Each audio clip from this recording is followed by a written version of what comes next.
Hello, good evening, and aliens! I haven't done that for a while. I needed to do that. Right. There we go. And there's Mr. Wayne. Is there's Mr. Wayne? Can we hear you? Hello, Mr. Wayne. There you are. Oh, so Oh? there we go. We lagged a bit there. Hang on. Oh, it's lagging a bit, isn't it? Yeah.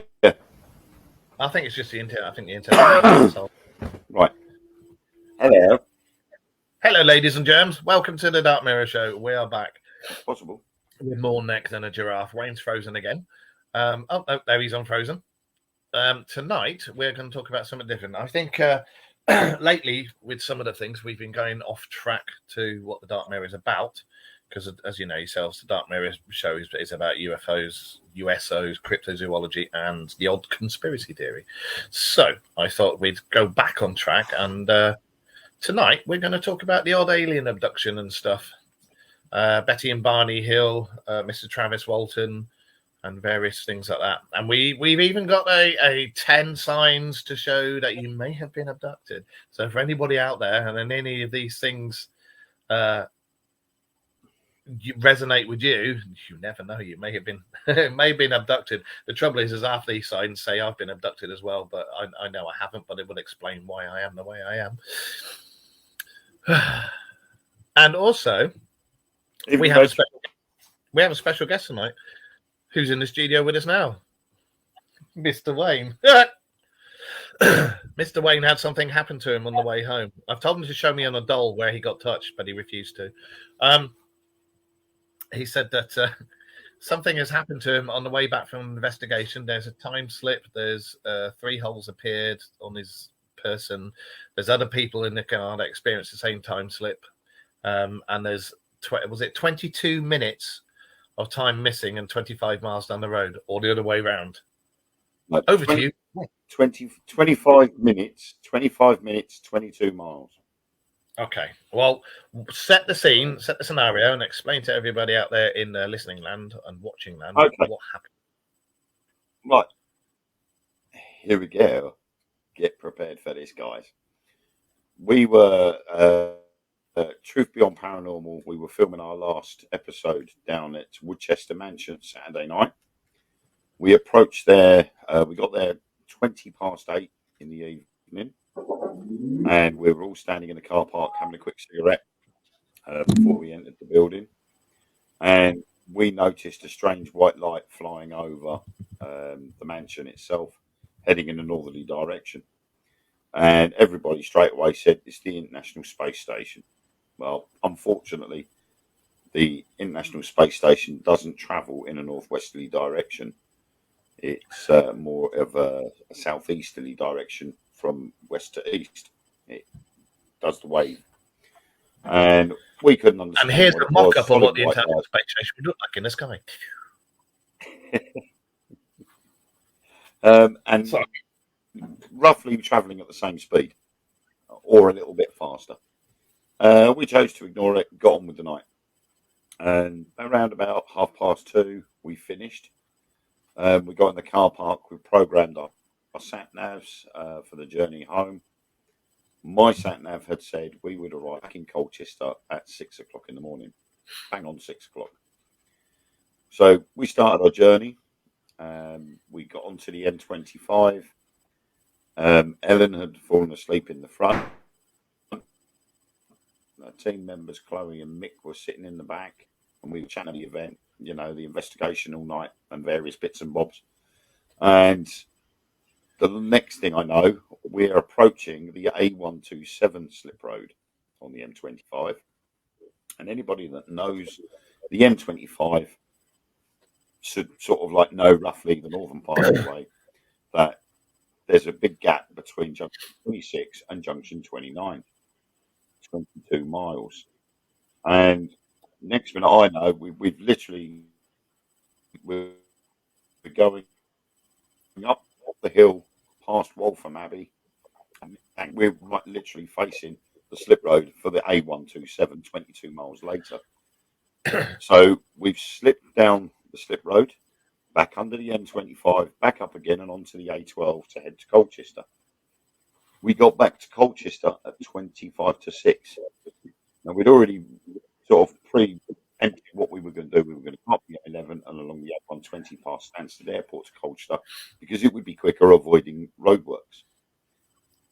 We'd missed all of that. We'd missed the A12 junction. We'd missed the M11 junction. None of us remember being there. Straight away, I started to get a headache, which got stronger and stronger. We got to Chelmsford and Ellen woke up just as we were hitting the bag up. It was already dead in the road. And we got back home at 25 to 6. 25 minutes earlier than what we should have done.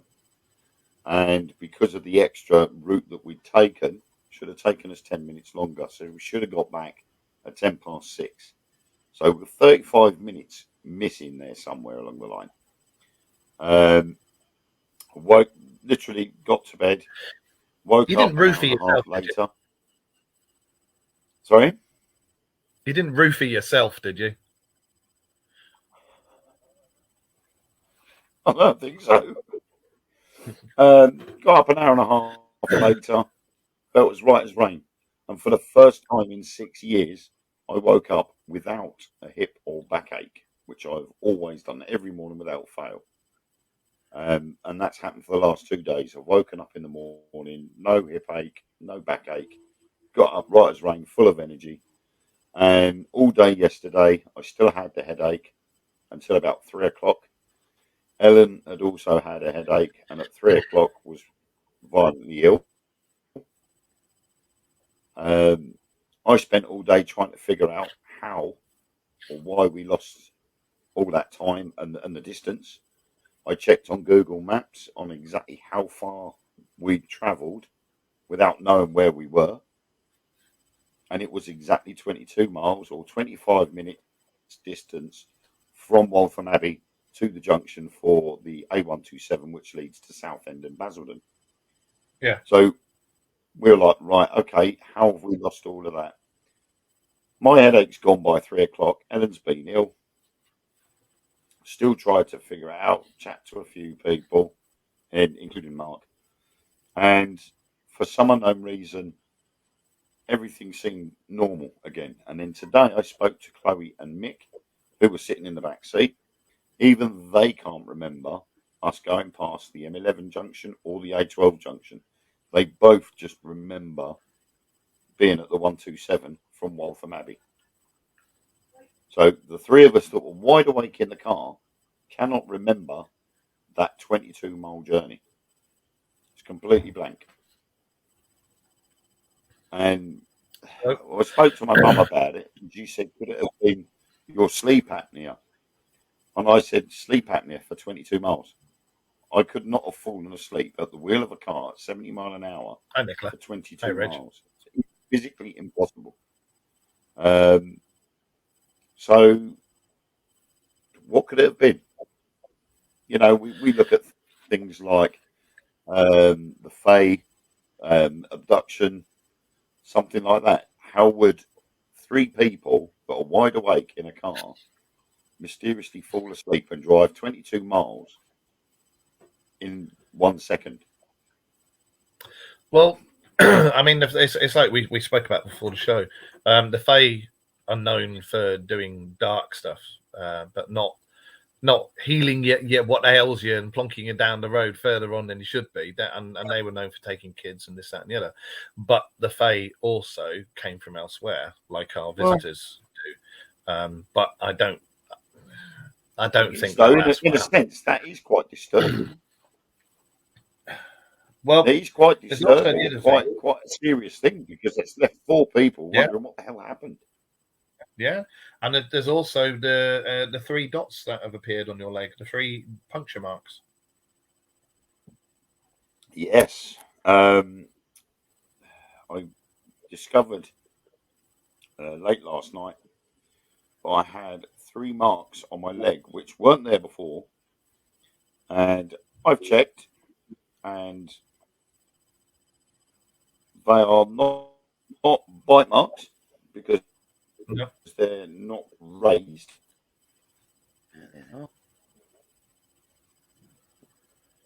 Be warned, he's going to get a photo But of his they leg weren't out. there It's like Saturday night, and they appeared at some point during Sunday.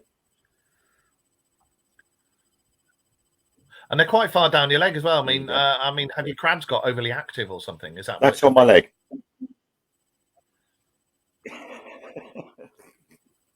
It does look, doesn't it? It looks like a thing with like 3 needles, and somebody's gone, do you know what? Ugh! And taken a sample. Well, I mean, at some point during the day yesterday, if I could have scratched it, so that might have opened it up a bit. But normally, if you get a bite, I know my body reacts to being bitten. And if I get a mosquito bite or a flea bite off the cats or something like that, even a spider bite, my leg will swell up quite a bit, and there'll be quite a raised bite mark. That's why you've been trying to get bitten in the penis by mosquitoes for so long, isn't it?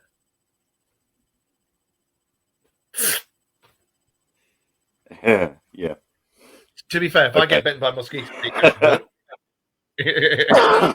yeah. If I get bitten by a bug, wherever I've been bitten puffs up. But that when we went to Rendlesham, you got bitten, didn't you? And it all. Yeah. Exactly. Whenever I get bitten, it always raises up, and I end up putting Amphosan on to try and calm it down. To be fair, if I get bitten somewhere, that nearly always raises up anyway.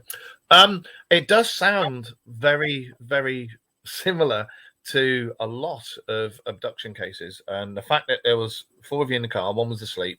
And has anyone else got any marks anywhere? Well, I'm Mark. Nobody else, just you, the driver. I'm the only one that's got any marks. It does seem you've got the missing time, you've got the distance travelled, you've got the fact that all of you were talking and none of you know anything about this. None of you whatsoever know anything about the time, the distance, or anything, and you were all, what the fuck? You've now got those marks. You've gone past Waltham Abbey, which has had a plethora of UFO sightings, and it's had some recently as well. And you saw one when you were on the investigation as well, didn't you? There was a UFO went over that you described just now. It's very similar, especially reminiscent of the Betty and Barney Hill case. Yep. And that's they had very. I mean, obviously, with this line of work, Hi, Drew. Hi, Nicola. I think, well, some people out there might be going, "Oh, right, yeah, okay, this could be this and this could be that," and oh, yeah, you're just putting this on. And I'm like, no, because we are serious investigators. We're not doing it for the fun of it. We're doing it because we enjoy the hunt as such. And I've had this, but I've had it happen to me before, where I have missed sections of a journey, and I've just put it down to, I must have been tired, because it's just been me. I've been on my own, so I can't prove anything otherwise. To be fair, I get that sometimes. 2 other people in the car that are wide awake. Yeah, 2 other people in the car that are wide awake and actually having a conversation with you. You're talking, so you haven't got that risk of falling asleep. And that's the thing. That's the thing. If you've been on your own, and your body is physically doing something. Yeah, if you've been on your own, because there was one other thing as well. Go on. There was one other thing as well. Was the radio that was playing in the car? Oh, the radio is set to Heart FM, and the radio will tune into the Heart FM signal only. So if the signal changes because it's gone into a different area, it only changes by 0.1 or 0.2 on the dial. Hi, Sarah. When we actually got back sort of round and back onto the A12, I noticed the radio had been changed to Radio 1. Now, Heart FM is that the default station? Is that the default station for the stereo? Is that the default station for the stereo if it loses power?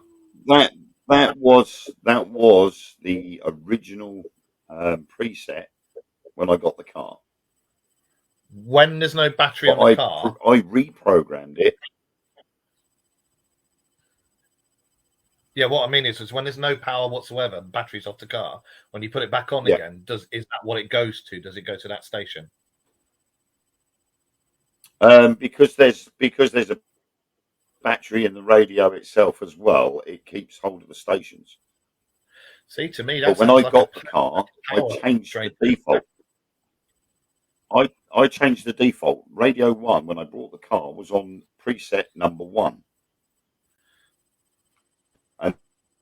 And then it was just random shit on the other 7.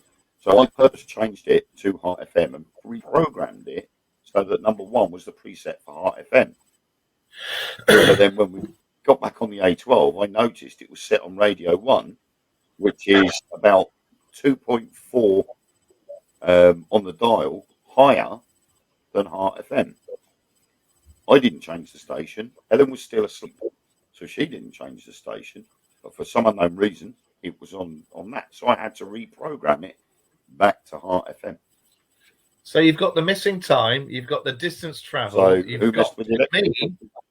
yeah, you've got to me what sounds like a total wipe of the electrics, everything going off and then coming back on again. Because that sounds like even the battery in the stereo has just gone and then come back, and it's put it back to the default setting on the stereo. That's why I was asking. It sounds very, very similar to a lot of abductions where people have been in cars. It sounds very, very similar. Not wait, right? Just for those of you watching, and hang on, just 1 second, mate. For those of you watching, this isn't. We haven't gone. Oh, let's make up a. This is literally Wayne came to me in a week and said, "You're never going to guess what's fucking happened." And I was like, "What?" And he told me this, and I went, "Really?" Well, funnily enough, I was going to talk about alien abductions and stuff this week, so let's talk about it. So this is all what Wayne has said to me, and I've known Wayne for years and years and years, and he's never bullshitted me, and I've always got his back, so I believe him. So just make of it what you will. We're not saying it is an abduction or anything like that, but it's very similar to a lot of cases. Yeah, I mean, like I said in the past, when I've missed part of a journey, I've just put it down to tiredness, and that was it. But yeah, I've had that myself. So a lot of people. Yeah, I mean, from Colchester to Woodchester Mansion is the best part of 3.5 to 4 hour journey.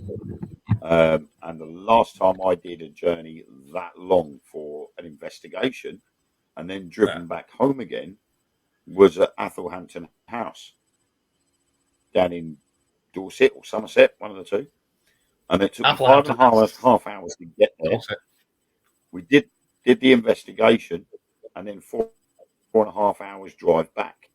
I didn't stay down there. So that was 10 hours traveling that I did in one hit.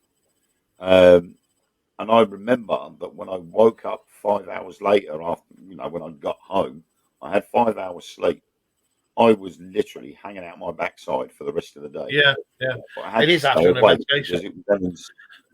It was Ellen's birthday, and we had to organise a birthday party. So I had to be up, and I was absolutely shattered. I just wanted to come back home and go to bed. Right. And literally, as soon as the party had finished and we left, I got home and I was gone. I was out like a light, and I suffered from it for a couple of days afterwards. I was still tired and I couldn't get back with it. But yesterday morning, I had an hour and a half sleep, and I got up and I felt like I could go for a jog somewhere. I had bags of energy. And I was like that all day, despite having a splitting headache. And Ellen and I didn't go to bed till midnight. I've had no paranormal hangover whatsoever. Right, that's another thing. It's not making sense. Ellen has felt sort of quite tired, full of cold. She had the sickness in the afternoon yesterday, and she's had the really bad headache.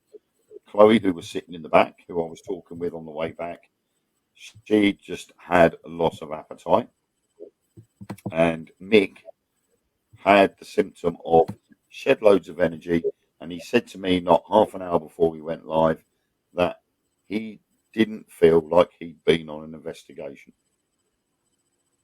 Well, so all that time we spent at Woodchester Mansion travelling down there and back, he feels like we never did it because he's still got loads of energy.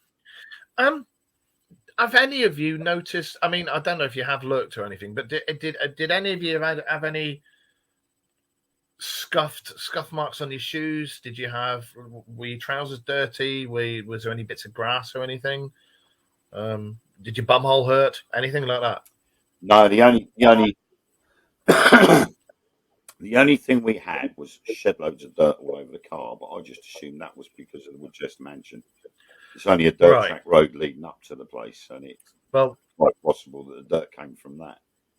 And I had dirt on my shoes, but again, we had to cross the car park. Let me read out a little bit about the Betty and Barney Hill case, the very first bit, the bit that they can remember before they were hypnotized. They said they were feeling exhausted, and they set out to return home from their trip to Niagara Falls through the countryside. They recalled all the moments leading up to the ET encounter. They recollect laser-like light that seemed to track them at every winding turn. They recall finally getting out in the car to see what the light was, and then that's it. They then forget, and then what they can remember is climbing out of their car to get a close look at light, and then the next thing they knew, they were in their car driving to New Hampshire, and I think it was something like 27 miles down the road. But with them, their clothing was tattered, they had scuffed shoes, and their watches had stopped. And where is it? I read about it. Hang on, the radio had changed on the car as well, and they remember that when they stopped to look at the light, the car was acting strangely with the electrics on it. That's why I was trying to say, like, with you guys, there's a lot of similar things have happened, apart from obviously you've still got your clothes intact, your bumhole doesn't hurt, and you haven't had any aerials sticking out of it. You haven't found any strange. I will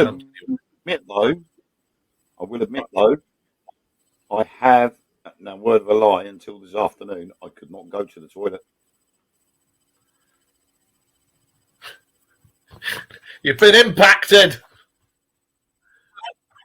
No, after like having evening milk, after having the like a normal week, normal food and everything else, I usually go regularly. We stopped at the services on the way down there, and I had the Aberdeen Angus double steakhouse, big old burger with the chips and a drink. We'd had snacks and that while we were in Woodchester Mansion, so we'd still eaten food. And then yesterday, my appetite had completely gone, but I never went to the toilet, and I can usually go once or twice a day. I didn't go at all yesterday until today. Yeah. And without being rude, when you did, was it a bowling ball? To start off with, it was. No, so I'm trying to do it delicately. I know it sounds gross, but I was fairly constipated the first time. Right, without trying to sound gross, could something have gone up and impacted and pushed things back? I mean, was it a gay alien? We don't know. It's possible, because as a professional driver and driving coaches, when you drive a longer distance, you can cause constipation. So it ends up acting as a plug, basically. Yeah. But I've never had that situation from a 4-hour journey. Never had that before in a 4-hour journey. Yeah. But obviously bearing in mind that once we got to Woodchester Mansion, we were walking around until 2:30 in the morning, which would have helped loosen things up a little bit. And then a 3.5-hour journey back. And then that was it until yesterday evening. So it shouldn't really have happened, but it did. The conversations we have on this show, I tell you, ladies and gentlemen, this is. Yes, you're right about. That's all part and parcel of it, isn't it? You know, with an alien abduction, you might have to get down to the nitty gritty part of things. You know, with any situation that could affect someone, you look at how it has affected them. Like I say, with Mick, he just had plenty of energy and feels like he never went on the investigation at all. Have you lost any weight apart from the £10 poo baby that you had? I wouldn't know because I don't weigh myself regularly. Right. Where was it? Sarah said about Travis Walton. Travis Walton, sort of similar. He saw a light, walked towards it, zapped, and his mates drove round and round and round where he was and where he'd been taken from, calling out his name. They couldn't find him, and some of them saw him being taken off. When he came back 5 days later, I think the first person he rang was his sister or the sheriff. I can't remember, but he was £10 lighter and had no recollection of what happened. And they had, again, like Betty and Barney Hill, they had to hypnotize him to get the details out. Maybe you need to be regressed. In a sense, I feel a bit lighter, but I also feel a bit taller. There's no need to rub it in. You need to go back. When I stand up, I do feel a bit straighter, but I also feel a bit taller at the same time. Ladies and gentlemen, you heard it yourself. He said he feels a bit straighter.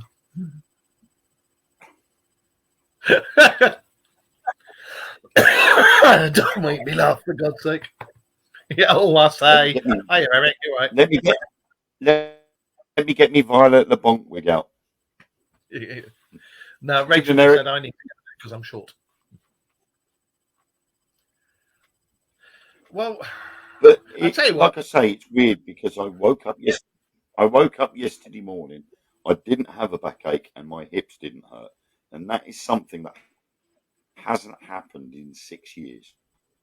And I've had a bad back since 2000, and every morning throughout the day, if I walk for too much or I sit down for too long, my back starts hurting.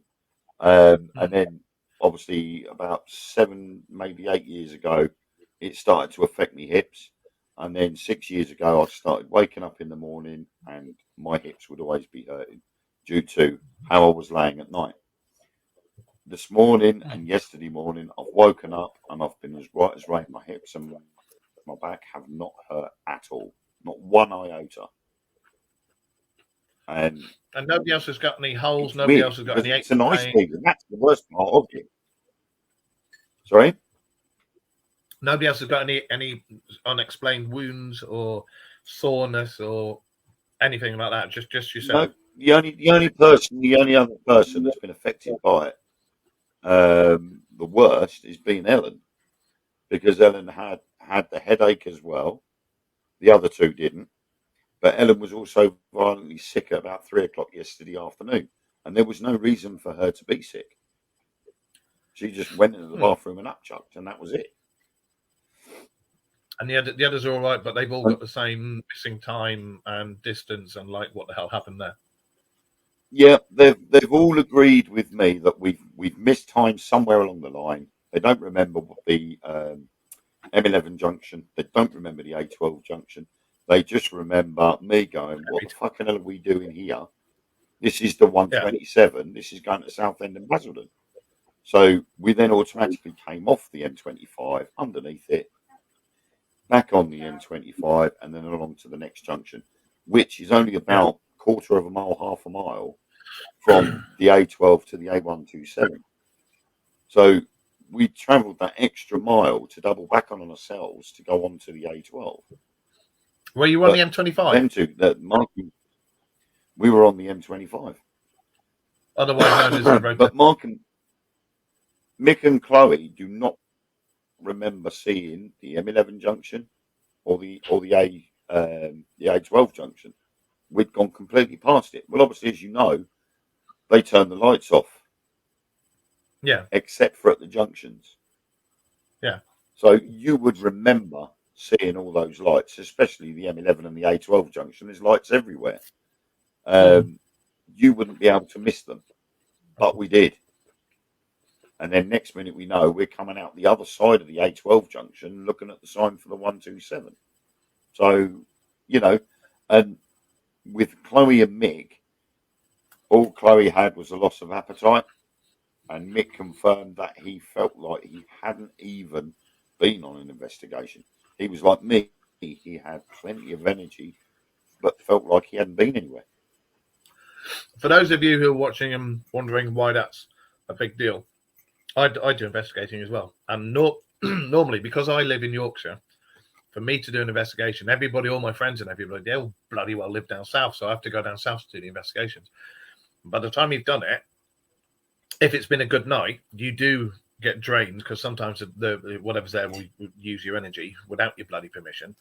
And then when you come back, by the time you've done all the driving, done all that and that, you're knackered. And the next day you'll have what's called a paranormal hangover, which for those of you who are properly in the paranormal world, you'll know exactly what I'm talking about. And it sucks. So, and I know that every time Wayne's gone on an investigation, he's because we yap all the time, and he's always going, I'm bloody knackered, or I need it, or I'm going to go and have a kip, or I've got a paranormal hangover. And for him to turn around and go, I'm sprightly, that's wrong. Because I mean, he's a bit of an old fart, you know. He normally, you know, he'll sit back and he'll fall asleep, and you go, bring me my pipe and slippers, Ellen. You know, so this is unusual. It is very unusual. I mean, I only had an hour and a half sleep. Well, that is very strange. And to go for an hour and a half sleep and then be up all day until midnight, you know, so it's either that or are you back? Are you exactly? That should have affected me. Under normal circumstances, that would have affected me big time, and I would have been in bed by 9 o'clock. But for some unknown reason, I took Tamsin to a birthday party, and I was running around with her on a playground for a couple of hours.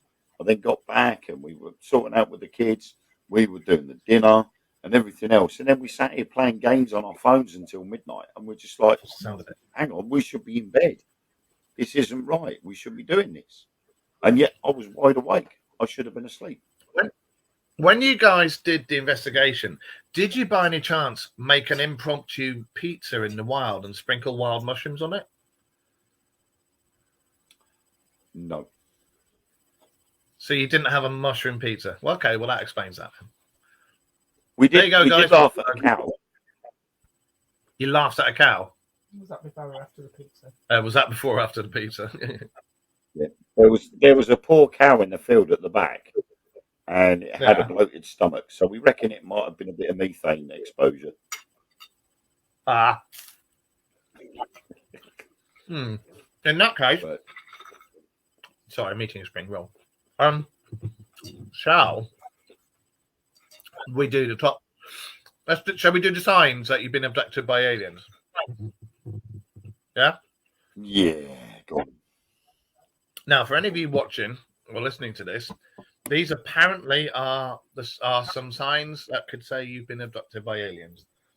Me, slightly skeptical about these signs, but you know, it could also be the signs of just a hell of a good night out. But we'll do them. Wayne, do you want to read the top one?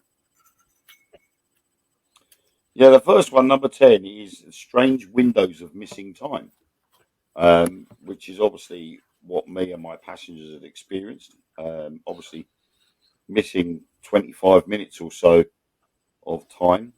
Perhaps the biggest indicator of any alien abduction is the sudden realization of missing time. These windows can last from a few minutes to up to several hours, and quite often, those suffering from these disturbing episodes turn to hypnotic regression to unlock these repressed memories. Incidentally, the use of such techniques divides opinion, even in the UFO community. Many skeptics suggest that the results achieved under hypnosis are unreliable. Some even claim that they are simply cases of the witness being led by the person performing the session. We should also note, though, that many others believe hypnotic regression to be very credible, and what's more, it is used often for various reasons outside the UFO circles. Obviously, the longer the amount of time a person can't account for, the more unnerved they feel.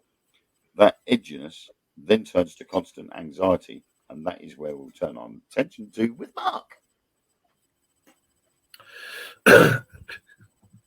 See, I've got a couple of things with regression that I've heard, and I'm not sure if it's real or not.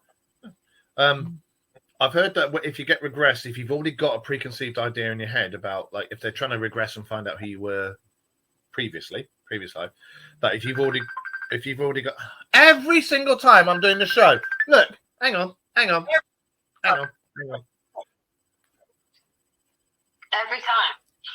time. Every time. Sorry. Hi, everyone. Hi. Sorry again. That's my daughter, for my Becky. rude- It wouldn't be the show without me. It wouldn't be a show without you. You're going to have to join us on a show one night when we talk about stuff, all right? Okay. All right, love you. This is why I call you. Call me when you're finished. All right, love you. All right, love you too. Bye. Bye. Bye, everyone. Bye-bye, everybody. Bye-bye, driver. Bye. Bye-bye, driver. Bye. Yeah. Supposedly, if you've got a every fucking time she does it, it's supposed to have if you've got a preconceived idea of what you were, who you were, or what you went through, when you get regressed, they think that because you've already got that idea, that will come through, and that's what it is. But is it a preconceived idea, or does your DNA know what you were? The thing is, though, with hypnosis, they use hypnosis for other things as well, like past life regression. Huh? It's not just to figure out where your missing time has gone to. They do it to find out whether some people have had a past life. I've been told that in my past life, I was a soldier that died on the beaches at Dunkirk. But I've never gone through past life regression to actually confirm that, because I trusted and believed the lady that told me this. Yeah. But then you look at things like, okay, you do regression on somebody, but to actually tell whether it's the truth or not, they do things like what they did with Travis Walton and his friends. You have a polygraph test, the good old lie detector test. There was only one who didn't. Those were confirmed. Oh, I think it was the one that they first accused of apparently murdering him, refused to do it, didn't he? That's right. And then eventually the others did, and they all passed. Yeah. So if you have regression and then have the polygraph, that would confirm whether what they said during regression would be true or not. Well, it's like what you were saying. I mean, So regression is used you'd have by something police. else to back it up. Well, regression is used by police in a lot of murder cases, rape cases, this, that, and the other, in various places around the world. Like you said about Dunkirk and stuff. I've been told that I was something to do with a war. I was famous, but we don't know who, what war, whether it was 1,000 years ago, 500 years ago, what, we don't know. But I've never been regressed because I'm like, I've got a preconceived idea. Is that going to come through? However, I've seen regression done on people who don't have any preconceived ideas, and I've seen it done properly. I've been there, and they're not being led by the hypnotist or anything, and they come out with all this stuff, and some of it's what the fuck, and these people are like people who wouldn't ever come out with stuff like this, So there's something to be said for it. Yeah, I'd love to get Travis Walton on the show. The thing is, I really like the guy, and the thing about him is the reason I think he really happened and he's credible is because for years and years and years he did not talk about it. He didn't want to make money from it. He just stayed away from it. And it's normally the ones who straight away go, "Oh my God, I'm going to write a book," and it's that always makes me go, I mean, yeah, and this is the problem I'm faced with, because obviously I write my books. I'm already in the paranormal community. So, it's a case of how many people out there are going to go, he's just doing this to sort of promote himself or his books or the Dark Mirror radio show or Truth Beyond Paranormal. That's not the reason why I'm doing it. The reason why I'm coming forward is because it's an experience that me and 3 other people had that we can't explain, and I'm not scared to come forward and say it. Being a paranormal investigator leaves you to be ridiculed by certain people in communities anyway. Yeah. So regardless of whether I come out with and say, there's this, I mean, I haven't come out and gone straight away, I got abducted by aliens. All I've said is 4 of us are traveling in a car and we've lost 22 miles and 25 minutes of time. We haven't got a clue where. And that's it. And so I will always stick by what's happened. It's like you said, we're in the paranormal community, and I'm the alien guy, so it should have fucking happened to me, you bastard. But I've known you for donkey's years. You've never shit on me. You've never shit on anybody else. You've never come out with all this waffle about this, that, and the other. And I've got your back, and I believe you. You know, something has happened, something odd. I'm not saying it's an abduction or anything like that, but something strange has happened, has occurred. And because we're in the paranormal community, people will say bullshit, bullshit, bullshit. Because, and it's like you say, because you write books and stuff, people are going to go, yeah, right, okay. And it's been no different to when we went to Rendlesham Forest and we took that photo. Yeah. Everybody we've shown that photo to have all said, "Oh my, that's pretty damn good to catch that." You know, they haven't ridiculed us. They haven't gone, "Yeah, what a load of shit." We know what we saw. You know what we photographed. And, you know, it's a case of whether people do. And I had it at Church Farm, Skegness. I took the picture of that shadow inside the summer house that was locked, and yet it was clearly standing in that summer house. And I was with you when it happened. We saw it. And other people tried to recreate the same thing, and they couldn't. Yeah. So, you know, we're not doing it for the media coverage, the likes, the money, or anything like that. I'm doing it because, you know, I'm one of those people that believes something else is out there, regardless of whether it's aliens, whether it's Fae, or something else. But that was our experience, and I've had to share it because it's helping. I think as well, it's also helping me to deal with it.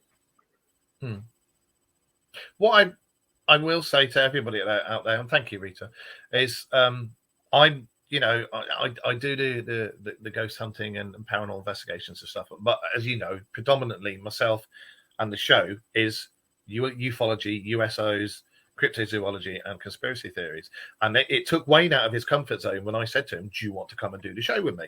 Because he was always, you know, ghosts and stuff, and he was like, "Yeah, go on then."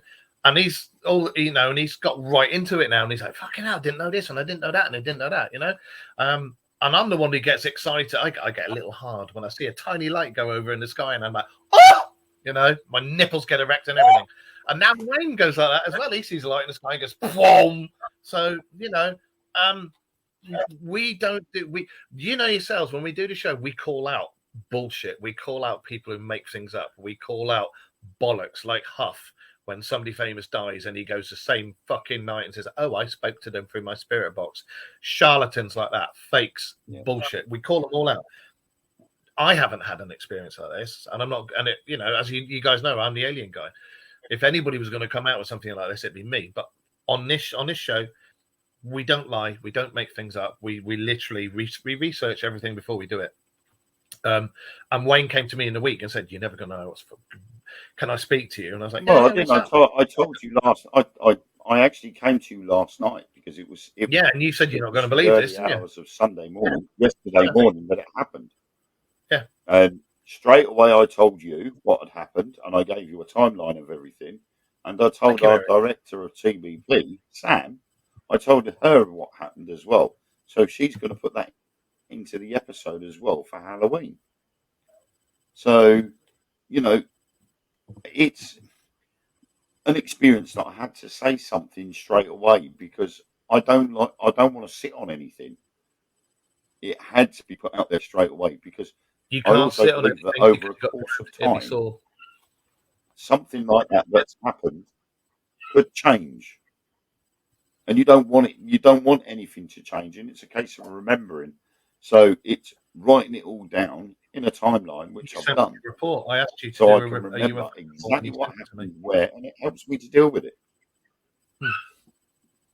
So, like I say, dude, I believe you, and you sent me the report as well, so I'm keeping that. Right, where were we? Right, signs. Signs that you may have been abducted by aliens. A sudden feeling of anxiety is often recalled by people who discover that they have been abducted by aliens. And what's more, I got another one in. This panic state often results in other issues. For example, many have some feeling of having to be ready to go on the run at any moment. They don't. and they don't know who or why they're running and what they're running away from or anything. And it's worth perhaps noting that the Betty and Barney Hill case, before regression, the same as a lot of other people, they'd speak about how they kept a packed bag ready by the door, and it was ready to just pick it up and put it in the car, and they had no idea, for a quick getaway, and they had no idea why they did this or this, or things like that. A lot of the South American cases, when you read them, they say the same things, and it's only under regression and stuff like that that it comes out as to why. Because your real you inside, your repressed bit's going, fucking move, but the anxiety, it's definitely worth noting. A fear of something that you can't see or hear and you want to run away from. I am ever so sorry about the dog in the background. Let me just close the door a minute.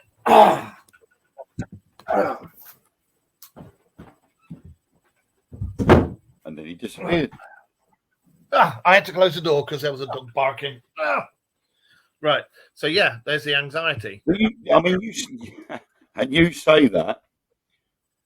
When we went to leave on as a Sunday morning, we went to get in the car. Now, I knew for a fact there was only one cow in the field at the back of Woodchester Mansion. Wasn't my ex-wife, was it? Was ill.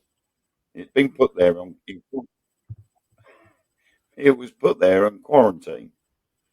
And the last time we checked on it before we left, it was asleep. It was actually laying down on the grass.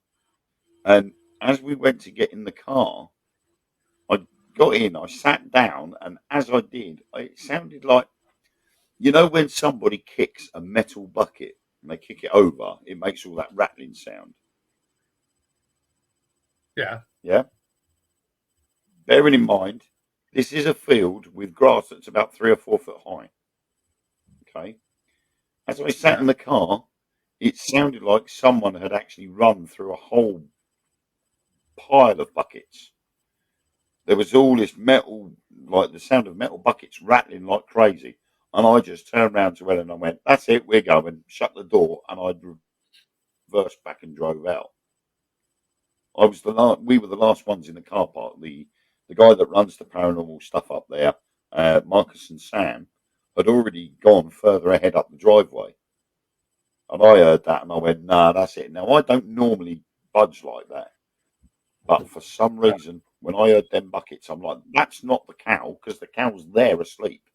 So what the hell is making that noise? And I'm just like, nah, see you later.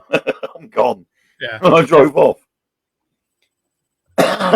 So I don't know what that was, but that be the anxiety side of things coming in. You hear something and straight away you're like, nah, something weren't right. But the guy that does the events down there, Chris, he did say that there has been UFO sightings in that area before. So I don't know. Was it something walking around watching us? I don't know, but it certainly kicked up a bit of anxiety there when that happened. Something has occurred. Well, I'll let you read number 8.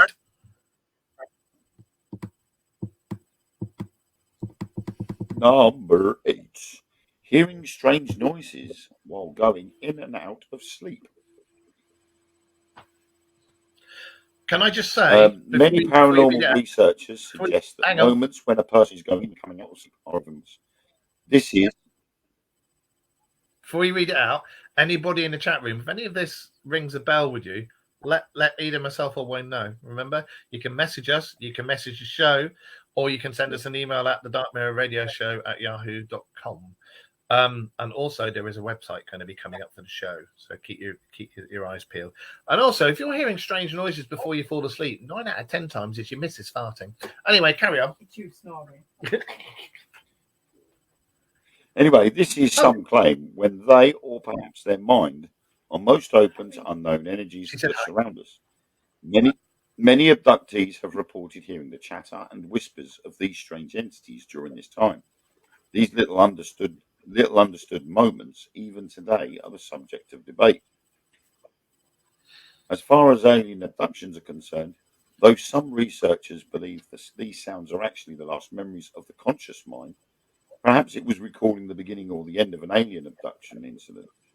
For example, many people report hearing a strange machine-like buzzing during these moments, which is what I had Sunday morning.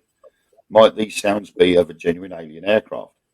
Other sounds include metallic tapping noises, and perhaps most unsettling, the constant sound of strange voices speaking in an equally strange language. Such notions are nothing more than speculation. However, many who claim alien abduction often mention such details, and that means we surely can't ignore it completely. I asked you, See, didn't I? Actually, I asked, my when you were recounting what had happened, I said to you, didn't I? Did you hear any strange buzzing or like white noise or anything like that? And what was it you said? there was a funny noise coming out of the stereo in amongst the radio chatter. Yeah. And I've had can only suggest it's like a faint tinnitus in my ears, faint ringing. Yeah, and that's another sign. So, you know, it's Right. Okay. Well, yeah. And here we go, and this applies to you as well. The appearance of unusual markings on your body, perhaps as much as missing time. Another supposed clear indicator of alien abduction is the sudden appearance of strange markings, and by that I don't mean a weird tattoos after a drunken night out. These are often red dots. You've got 3 of those in a line, or squares, and are usually regularly pasted on the body. As if it came from a purposely designed template. That's what I said to you. It looked like 3 needles are going. Yeah. What's more, these markings are often in particular patterns and not simply a mark or a bruise. I'm Mark. The markings are very similar to branding, and most often these marks fade after several days. So you've noticed it today. Count how many days it takes them to go away. Are these bizarre dots, squares, circles, or other shapes physical proof of an encounter? And do we accept that many people who have made such claims are genuine? I believe a lot of them are. I also believe a lot of them are crackpots. Wayne, you're not a crackpot. And it's certainly an area of intrigue and a detail that can't be missed for study. And a lot of people who've said about these dots and markings and stuff, they found those weird alien chips and things inside them. And also, these strange markings often result in the this just says here, in the result of strange pieces of metal buried within the abductee's body. So yeah, and another thing with those bits of metal. Hi, Jacqueline. With those bits of metal that are found, a lot of them I can't remember what the program was, but a lot of them I've seen them being taken out. There's a particular surgeon in America who takes them out, and they've been tested. And then they're nothing. Then it's not known to Earth. It's no known compound or alloy or anything to Earth. So very unusual. Have you got any strange lumps anywhere, young man? I haven't discovered them yet, but I've got the markings. Well, run a metal detector over it. Run a magnet over it. I was going to say I'll run a magnet over it. I haven't got a metal detector. I'm again sorry for the dog in the background. We have a badger. But the thing is, if I hadn't have run my hand down the side of my leg to my knee to scratch my knee, I wouldn't have noticed them.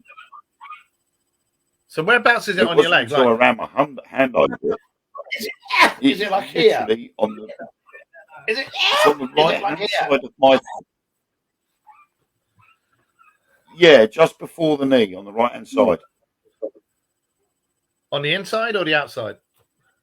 Outside. The what? Outside. Outside. Yes. Right. For some reason, he kept cutting out the out bit. Oh, way up. He's going to get his legs out. Way up. Calm yourselves, ladies. Okay. There. Could it have been strap marks from having your legs held down? You know, when they fisted you. Yeah, that bondage session was pretty good.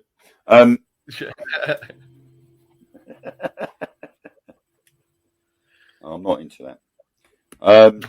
So, I mean, and like I say, if I get bitten, I literally come up with the bump. So I should have had 3 bumps. Evening, Irene. But I haven't got the bumps. I literally I can feel the holes.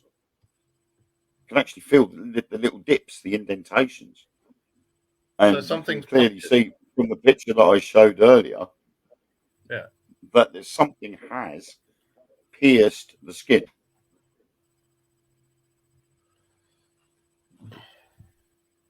Read out the next one, Macduff.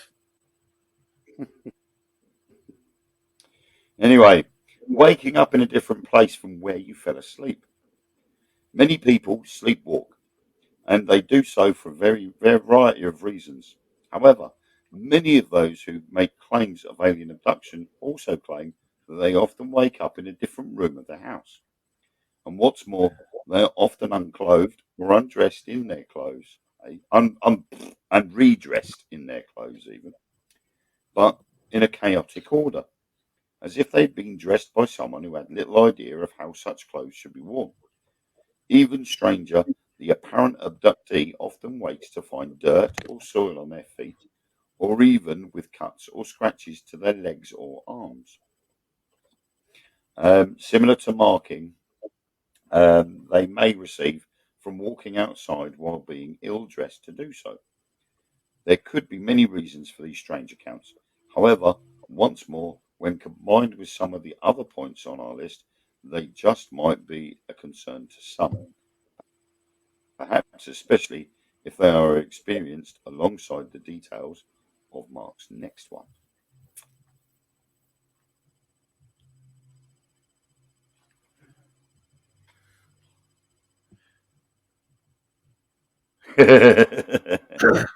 The thing is, Irene, they're first lumps and bumps. They're actually going inwards, not outwards. Well, before we read the next one, Eric's just said this.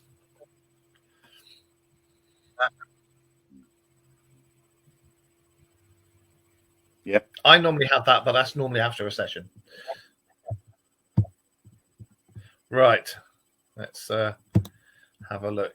Right, you've done waking up in a different place. So let's do intense nightmares leading to insomnia. And that's been recorded in a lot of cases too.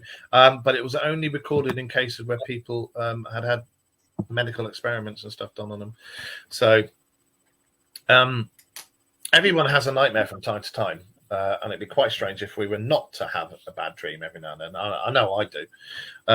However, many people who claim to be abductees also claim to begin having extremely intense night terrors. So if you start having bad dreams, log it. In fact, so bad are these dreams that they usually lead to a state of insomnia.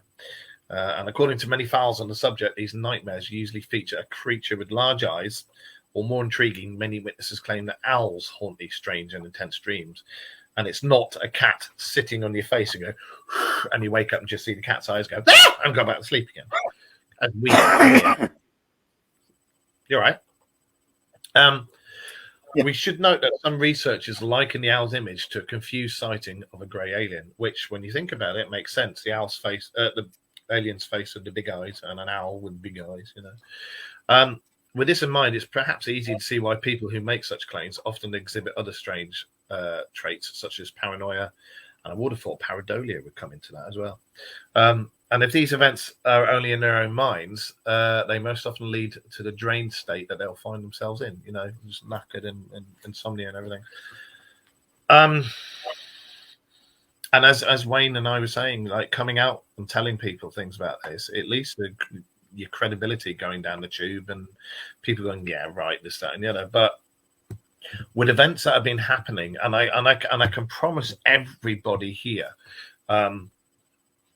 Wayne didn't even know what the subject was going to be tonight. He literally got hold of me yesterday and went, dude, you're not gonna believe what the hell's happened to me.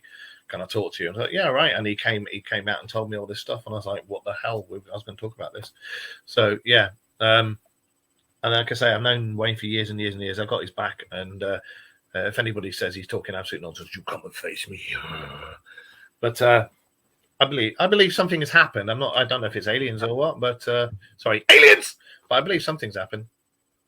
So let me know if you get any bad dreams. The and stuff. thing is, though, I think when it's if it's just one person that says it, then you know you could open yourself up to the speculation by other people. But when it's 4 people in the same vehicle, all experience the same. Well, apart from Ellen because she was asleep, but the 3 of us I think it's too experienced many. the same thing. We all said the same thing. We all said, "How the hell have we missed those 2 junctions? It shouldn't have happened." So it's not just my word against everybody else's; it's 3 people's word against everybody else's. Yeah, and to be honest, the other 2 people are probably less of a crackpot than I am. Well, I don't know. I tell you what I'll do is next week. We'll do another couple of signs, and then you guys can figure it out. And if anything's happened to any of you, you don't have to come forward on the show or anything. Like I say, you can talk to one of us. We can be anonymous. You can be anonymous, whatever you want. Yeah, but we'll talk about talk to us in confidence. You're more than welcome to. Yeah. Anything to do with anything that's happened, you can always talk to us in confidence. We'll never mention your names if you don't want us to, so don't worry. But next week we'll talk about Betty and Barney Hill and Travis Walton, and we might do a theme on that for a little while. But we'll carry on with the signs at the moment. And Wayne, would you like to read out the next one? Okay. The next one is bizarre effects around electrical equipment. Another point of intrigue is that many alien abductees often witness electronic equipment acting strangely when they're near. And these can be anything from small devices such as alarm clocks to televisions and computers. In more some extreme cases, these electronic shortages result in small fires. In some cases, abductees claim higher electric bills begin to arrive out of nowhere. Yeah, I don't think that works. As if they were somehow draining the power system at their home. In most cases, a reason for such high usage escapes the energy providers. Perhaps even stranger, many abductees who report such problems also report having a strange and constant buzzing in their ears. Quite often, this buzzing takes place when a device might be acting strangely. Might this suggest a link between the 2? Perhaps some kind of release of electrical energy from the abductee and the respective electrical equipment. There are repeated examples of this type of activity in the files of UFO and alien investigators, particularly those who focus on the claims of alien abduction. There's also, if I remember rightly, cases of high electricity use and electrical equipment going bang in teenage poltergeist activity, especially one particular case, that German girl, every time she'd walk down a hallway, the lights would explode. So that's also another thing where it happens. I mean, the thing is like you said earlier on, I had been getting the funny buzzing sound in my ears. The stereo in the car was making a funny buzzing noise before we lost time and space. And it was buzzing for a short while after until I changed the radio station back to what it was beforehand. Well, so keep a diary. Keep a little diary and make note of anything odd that happens for the next week or so. Just for the next week or so. Well, what I'll do is obviously I've got the timeline that I sent you. I've got that already on file, so I'll just add it to it, and then I'll whisk it over to you. Yeah, all right, mate. And hiya, Josh. Josh is actually here, joined us tonight as well. Nice to see you again, mate. There's only 3 things left. Shall we read these out quickly? I'll tell you one thing though. We do definitely have a lag somewhere. Going on about electronic equipment being weird. I can say something and ask you a question, and you won't hear it for about 10-15 seconds. Really? There's a delay. There's a delay somewhere. Are you guys getting any delay or lag from us when we're talking? You guys watching this and you guys in the chat room, let us know, will you, please? Right. Let's have a look at this one. The Shadow, number 3. Again, this is something we were talking about before the show. Sudden paranormal activity and shadow people. And we were talking about the Fae, or the Tuatha De Danann, which were the elves and the people before us. The original kings of Ireland, the ones that the first people of Ireland, they were called the Tuatha De Danann, and they were the Fae, and they came through doorways. And again, aliens, people from other dimensions, etc., etc. Yes, I said etc., etc. All come through doorways, or they have a craft capable of opening up the doorways and coming through, or warp drive, or anything like that. Anyway, the link between paranormal activity and an alien abduction is stronger than many people might think. Every time I say aliens, I get a little hard. Perhaps one of the strangest of these ghostly encounters is the claims of abductees seeing shadow people in and around the home. Now, I can say, actually, Wayne and I were on an investigation once in a thing called a Tithe Barn a long time ago, and we saw a shadow creature person. That was. You remember? It completely covered the corner of that fucking barn. Do you remember? Yeah. Yeah. Anyway, these shadow people are so called as they are nothing but a black body-shaped figure, and even more unnerving, they are seen only from the corner of the person's eye. And then again, only for a brief time. And I'm sure we've all done that. We've seen somewhere and we've looked and it's faded and gone. Could these alien entities could they be alien entities moving around a person's home? Could they be weak spots, places in time, certain times of the year where the veils are thin? Because I do believe that when it's certain times of the year, certain places, you get thinner veils and things can be seen. Is it aliens using cloaking technology? Are they keeping an eye on the people that they've probed? Or might alien abduction be a different type of? Might it be a paranormal experience rather than a galactic one? And also, other paranormal encounters are reported by abductees, and these include such horrible incidents as fast-moving or fast-forming fogs or mists out of nowhere.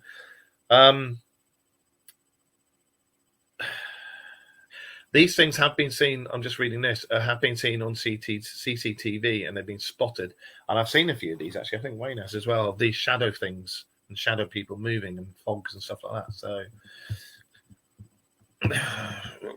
oh, where's he gone? You're boring him. I'm boring him.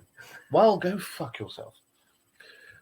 That's charming, that is. I'm boring. Do you know what?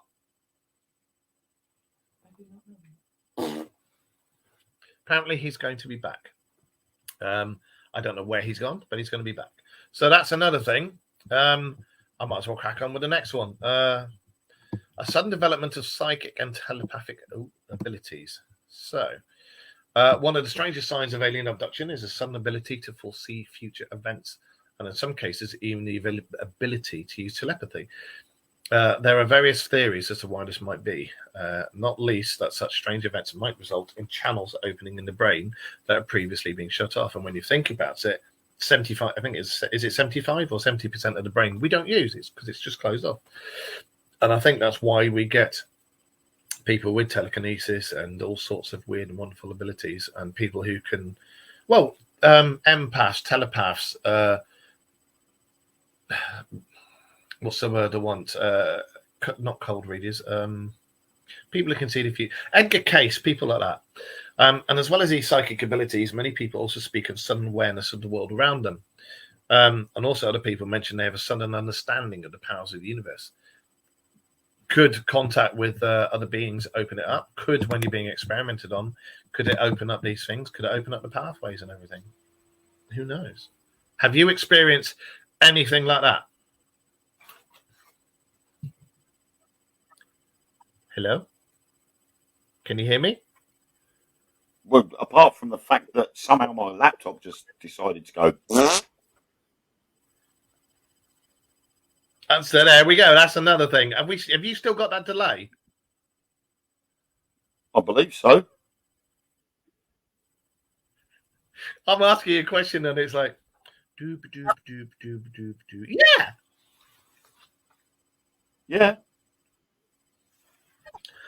Oh dear. Yeah, Wayne went for There must be a wee delay there break. somewhere. Yeah, Wayne went for a wee break. I don't know.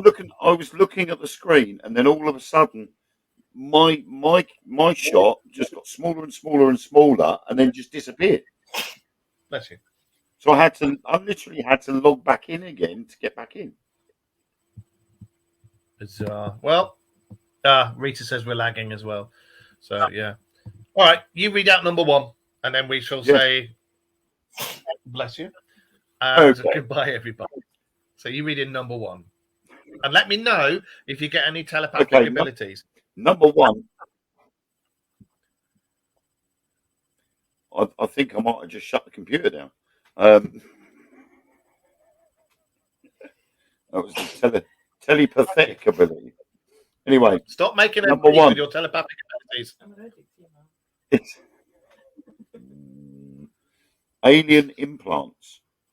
Perhaps one of the biggest signs of alien abduction is the discovery of strange pieces of metallic or stone-like material inside the body. These implants are often found during visits to a dentist or when receiving treatment for another medical condition. In some instances, these strange implants simply fall out of a person's body during a nosebleed, for example. Most people attempt to preserve such implants for testing. However, even more bizarrely, these devices often simply melt away into nothing. Why they placed into some people and by whom remains unknown. It would appear they are some kind of tag. Indeed, many people who come to realise they are a victim of alien abduction also realise that such events have happened over many years, sometimes even in different locations as the person moves around during their lives. Perhaps all of the points, implants, essentially proof of a truly bizarre incident.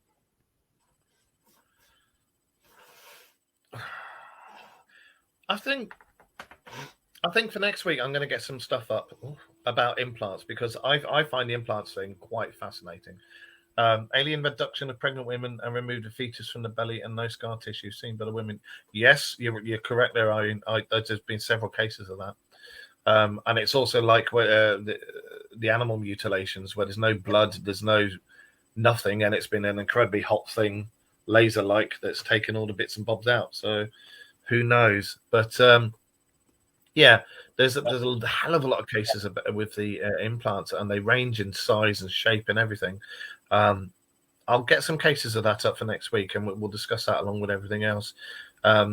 Wayne, keep an eye on those 3 dots, and if you find any unusual lumps other than the obvious, I don't want you waking up in the morning and going, "I got a lump." No, that's morning wood. You just let us know if you get any strange lumps and bumps, and I'd say keep a diary.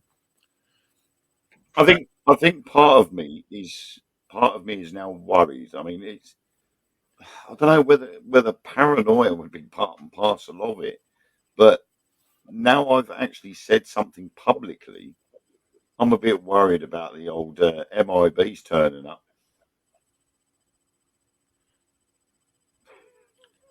Well, if you do, make sure you film it. Do it as a Facebook Live and fucking message me straight away. Mark, look. I think I'll have to. Yeah, I have to let them know I'm filming them first, of course. Maybe they're the ones from Rendlesham Forest that we saw, the ones who are above us. Maybe they've kept their eye on us the whole bloody time. I think. I don't know. What? Well, we know we were being watched at Rendlesham.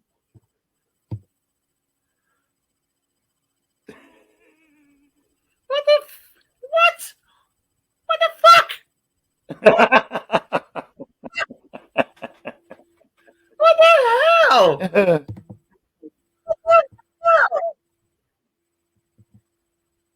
Welcome to the show, Siobhan. Welcome to the show. Join us every week. We talk about all sorts of things on here, but at the moment we're talking about aliens and alien abduction and things like that. And we're going to talk because something has happened to my co-host and best friend here, Wayne. at the weekend. So we're just talking about that. And we're going to carry on the theme next week, and we'll talk about Travis Walton and Betty and Barney Hill, and we'll talk about implants and things like that. We're not your normal paranormal show. There's a lot of laughing and joking and innuendos, and well, in Wayne's case, in his arso, and things like that. So we'll be talking about stuff like that. I don't know whether Wayne has been probed or whether he was pegged. We're not sure. We're just not sure. So you know I'm going to take the piss. You know I'm just going to take the piss.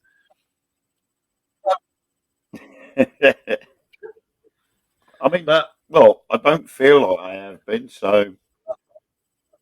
Does it make you feel a bit easier? Although you've spoken about and stuff, the fact that, you know, we can laugh and joke about it, does that like ease you off a bit?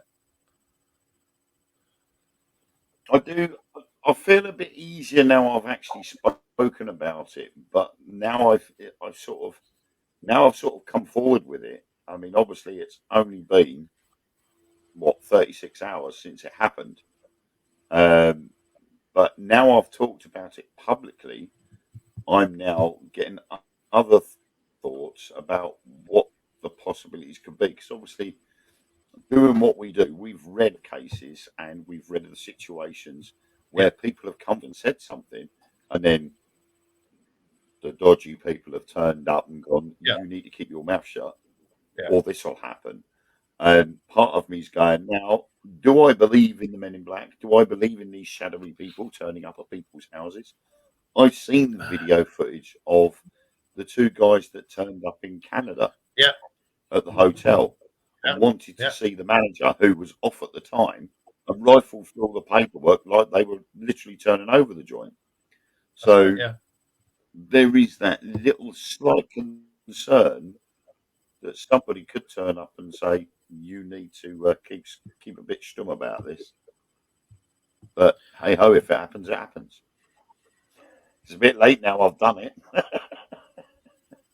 Well, it's like we've said before. We're on the edge of things being made known public. I think it's got to the point now with the fact that the US Senate have got involved in everything, and the powers that be over there are trying desperately to hide it and not talk about it. But it's got to the point now. Everybody. We all know they're here. We all know they walk among us, and when they have been for a long time. And I mean, perhaps most of us have seen somebody from another planet, but we haven't realized it. Most of us in our lifetime will see spirits, but we don't realize it. You know, and that's a fact. So I don't see why not. We are not the only speck of dirt out in the middle of the cosmos. And anybody who says, I'm sorry, but these religions, all the religions that say we're the only thing intelligent life, my arse are we? You know, there's civilizations out there thousands and thousands of years in advance of us. Look at Mu and Lemuria. Lemuria, the continent that went under the ground. Mu and Lemuria. Mu was they were the residents of Atlantis. They went to war with Lemuria. They were the precursors to us, and that's why all the volcanoes went off and Lemuria slipped underneath the waves. That's why Atlantis went bang. If you read all the scripts, if you read the Emerald Scrolls and you research it properly, you'll find these stories and it'll tell you and explain to it. Now, the people of Mu and the people of Lemuria were supposed to have been here for thousands and thousands and thousands of years, way more than we were, and they were our precursors. We've been here like that. So when you got civilizations that managed to blow themselves up that have been here for damn near millions of years, what's out there on other planets? We're not the only ones out there, guys. Yeah.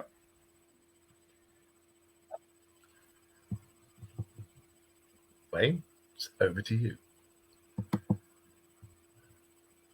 Well, I'm just trying to figure out where you can say we're not the only ones out there.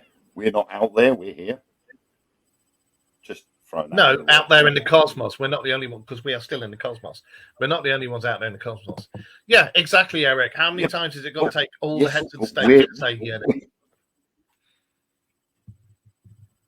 But we're not out there, are we? We're here. We're not out in the cosmos. We're here. Stop it. Hang on a minute. I'll just It's split true, hairs isn't it? there. Oh, we've said for the last Yeah. 2 years that something is coming, and we were bang on the money. And I can remember we did a show when I was living at my old place last year, before all the Congress things came out, and this, that, and the other, and the disclosure came out, and we sat there and we said something is coming. The governments are going to start drip feeding us. This is happening, that's happening. They might be here, they might not be here. Oh, look, we've seen alien craft and this, that, and the other. And sure enough, it fucking happened. And we told you, we said about this nearly 2 years ago, and it's happened. So keep watching this space. There is something coming. And whether it's going to be good, whether it's going to be bad, I don't know. And again, we spoke about this on a show a few weeks ago. Something's coming. All of those who do the ufology and everything like we do, there is definitely something on its way. And I think it's going to be a case of they're here to help us, or we're going to war, which I really, really hope never, ever happens, because our lot's a warlike nation. But what the people up there don't realize is we don't want the wars. It's those idiots who are in charge of the countries that do that. The rest of us don't want this crap. So if you're there, come down and get rid of all the government. Hey, I think I'm part alien. Look, give us something to do. I reckon that was probing. Maybe that's what happened. I black out and I turn into an alien. As that Wayne probed him, pushed everything back up, fixed his back at the same time, and then put him back in his car.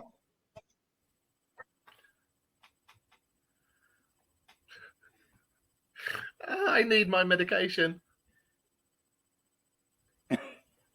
I was going to say, you need something. Fucking do, mate. Right. Thank you, everybody, for joining us. Thank you so much, Wayne, for coming out and recanting this to everybody. So don't judge. Just, as I say, I've known Wayne for a long time, and I've never known him bullshit about, anything, really. I've always had his back. He's always had my back. So, and for him to come on here and say something that could ridicule him takes a lot of balls. So, fair play. So everybody out there, thank you for joining us. If any of what we have said tonight resonates with any of you, please don't hesitate to get in touch with either of us. If you want to remain anonymous, we'll keep you anonymous. It's absolutely fine. But we take everything like this seriously. So we're not going to go and then talk about it all. We take everything like this seriously. So that's why we're here, guys. We spread the truth, and you can tell us the truth. And Wayne, good job. Took a lot to do that. So join us next week, 9:30, Monday. And we'll carry on with this some more, and we'll talk about other cases from around the world. And especially, I'd like to talk about the stuff that's been going on in South America with the face peelers. That's rather interesting. So, Wayne, over to you.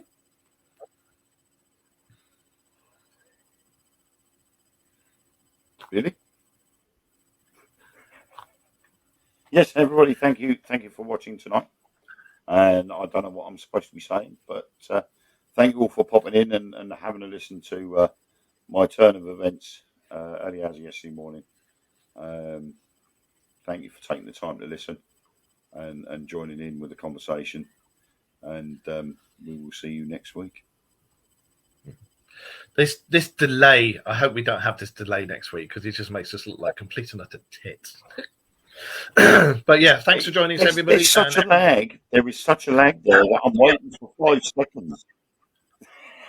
Yeah. Everybody who's watching us in the week, and everybody who's joined us on all the other networks and in YouTube and on the Things Network and on Simply Spooky Network, thank you. I hope you enjoyed the show. Every Monday night, we are on Facebook, YouTube, the Things Network, and Simply Spooky Network, 9:30 at night GMT. So we're on from 9:30 to about 10:30, 11:15. So see you all next week. Thank you for joining us. And remember, keep your eyes to the skies. If you see anything, let us know. Bye.